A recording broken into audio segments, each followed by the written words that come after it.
we'll start there. 2. What does that mean to you to have them here today? All Yes. 5 of you in this building. Wow, I'm still on an emotional high just to see my brothers able to show up on a day like so special when you need them the most. And what I mean by needing them the most is when you have a team that's been fighting so hard like our team and coming up short, game after game, and sometimes having doubt that creeps up in your mind because you have those human emotions, but to see a group of brothers that have put on that jersey before and who've been through tough times, and to be able to walk in that door and uplift our group and inspire them the way how they inspired them today with their presence, it was special to see. It was special to be a part of it. Not discrediting our fans. Our fans has been with us through thick and thin, and really appreciate May's Rage for being there, bringing the energy like they did. So overall, collectively, it was nice to see Chris, Jalen, Jimmy, and Ray stepping in Chrysler for old time's sake. In the past 2 games, you guys had double-digit leads at halftime and weren't able to hold on to them. Right. Today, 9-point lead at half. What was different? What did you guys do to, not fall? Well, what was different was the mindset, and I talk about mentally when teams go on runs, it's easy for the mind to start to have doubt creep up. And I reminded our group at timeout, next play mentality, but the next play mentality has to be more than just words. We have to understand that Ohio State's good. They have very talented players. They're going to score. They're going to make runs. But now it's our time to just get 1 stop. Don't think about getting 3 stops in a row, because at times, we have those moments where we remind our group about, we got to get a knockout, which means 3 stops in a row on the defensive end. But getting that 1 stop, whether it's a closeout, but then securing it with a rebound, those are the moments where we haven't been able to finish the possession because of offensive rebound, which led to a 3 or which led to a putback dunk. And that become plays where it deflates you. And because everyone on our team, including our staff, we all prideful, but at the same time, we also all competitive. And I don't want us to lose that edge and that competitiveness, but team gonna make runs, we just gotta do our job in responding and do a better job of speaking up.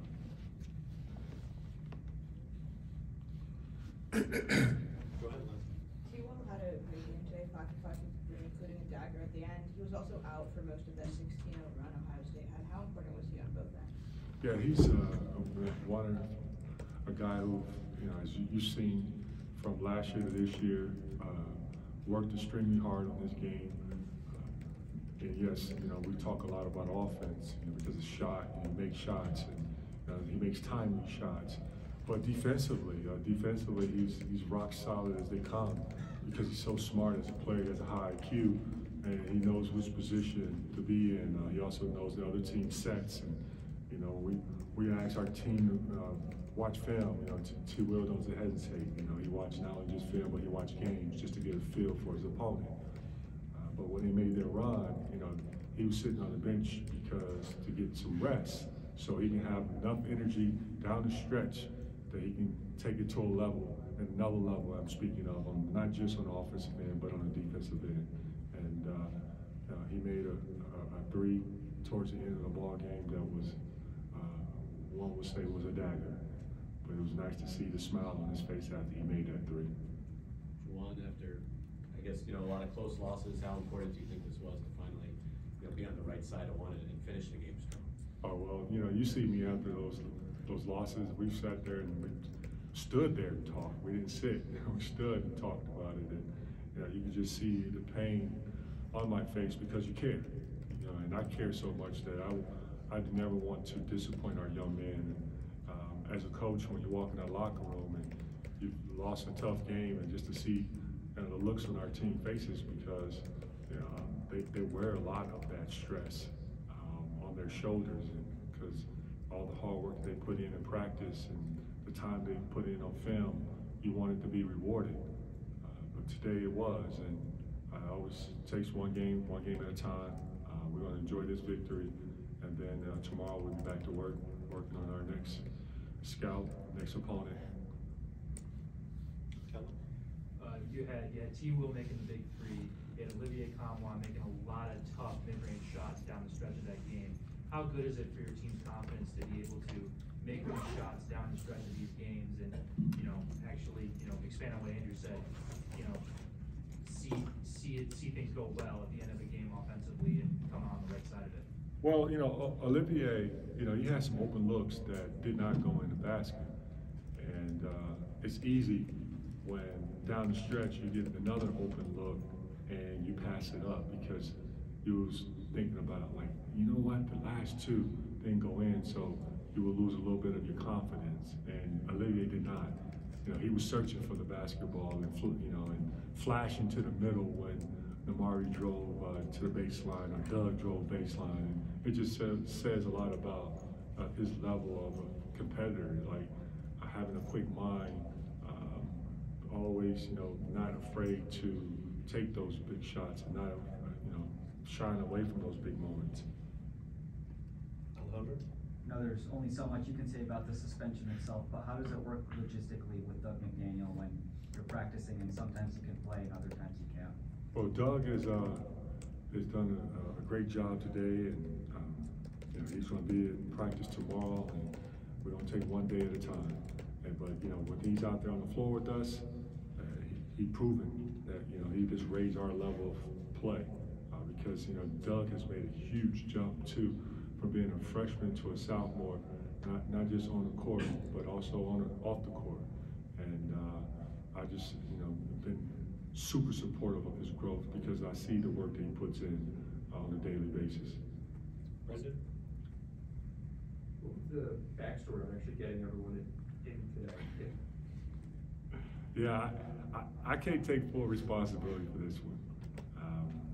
I'll give that Jalen all the credit, and also I would add some of that credit to Ray, because, like I said before, we all have different schedules, and we all have families, and we have obligations, and so this day being a day where no work day, and you can just say it's another extra day of our weekend that was added, being Monday, and to see with those schedules that everyone was able to sacrifice their time and effort and to be here, it was just a special moment, and I expect this won't be the last.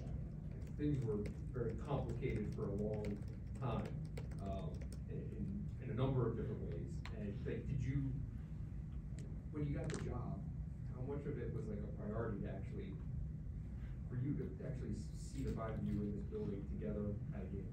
Well, it was not hard to make that happen because when I got the job, all four guys, reached out and was so happy for me, like they had got the job.